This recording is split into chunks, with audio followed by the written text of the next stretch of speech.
This is actually real. The IRS made an unannounced personal visit to Twitter Files journalist Matt Taibbi. They went to his home. House Judiciary Chairman Jim Jordan demanding answers in a letter. Here's what he wrote. The IRS's action could be interpreted as an attempt to intimidate a witness who was going before Congress. And look at this timing. It's so suspicious and obvious.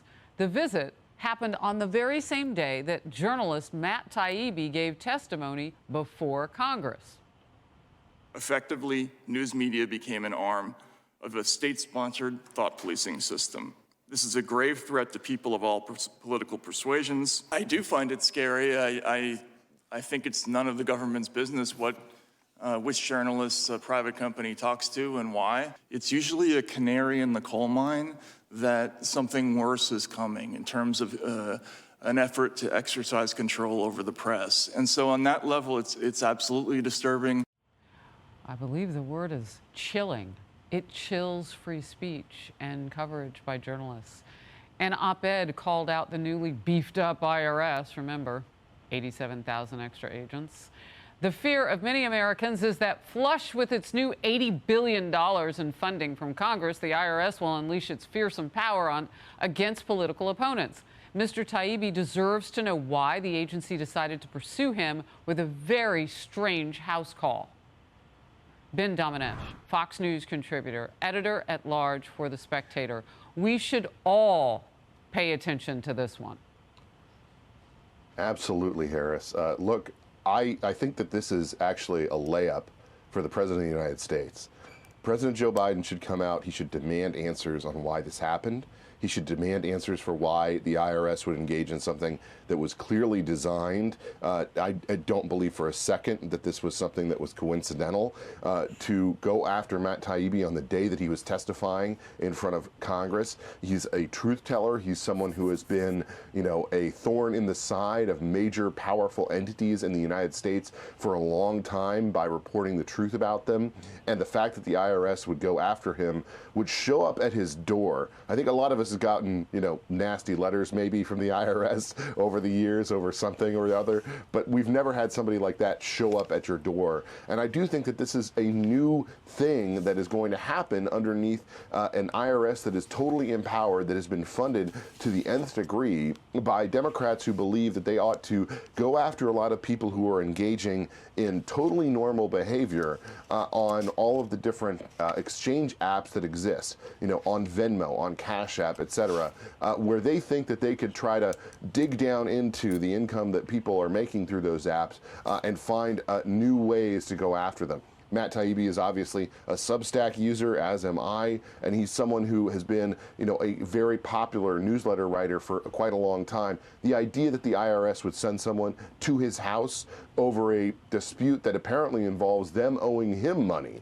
is something that I just think is unbelievable. The president should demand answers from this, and he should demand answers from the IRS, and the person who did this or who enabled this should be have to answer for why they did and make clear why this was not just an act of political intimidation. Yeah, what they were trying to reach him for, according to a note that they left, was about his 2021 tax return and one in 2018, that those returns were rejected owing to concerns over identity theft. So it was like, oh, we're trying to help you out. We thought we'd come out.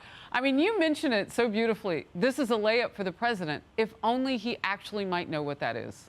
Your last quick thought on it, and we'll move forward. No, I think that this is a situation where Democrat or Republican, people don't like the IRS, and they certainly don't like the idea of the IRS knocking on your door. I think that this is an example where the president, if this was not just a partisan, going after someone who, by the way, is left of center, Matt Taibbi, I think this is a situation where the White House should basically should engage in this question and find some answers so that we know what the basic issue is and why this ended up happening.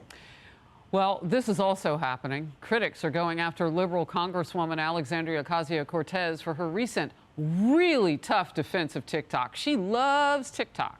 Here she is on TikTok. To me, the solution here is not to ban an individual company, but to actually protect Americans from this kind of egregious data harvesting. And usually when the United States is proposing a very major move that has something to do with significant risk to national security, one of the first things that happens is that Congress receives a classified briefing. And I can tell you that Congress has not received a classified briefing. The whole time she was talking, she was getting somebody's attention, because now the ethics watchdogs reportedly are suggesting she might have a personal interest in stopping a possible ban of the China-owned app. The Congresswoman helped to advise a charity which pocketed $150,000 from TikTok's parent company. Watchdog agencies telling the Washington Examiner, quote, "It's a matter of deep concern. It's a conflict of interest." Another calling it the kind of, this is a quote, "scummy Washington stuff that everybody hates." Ben.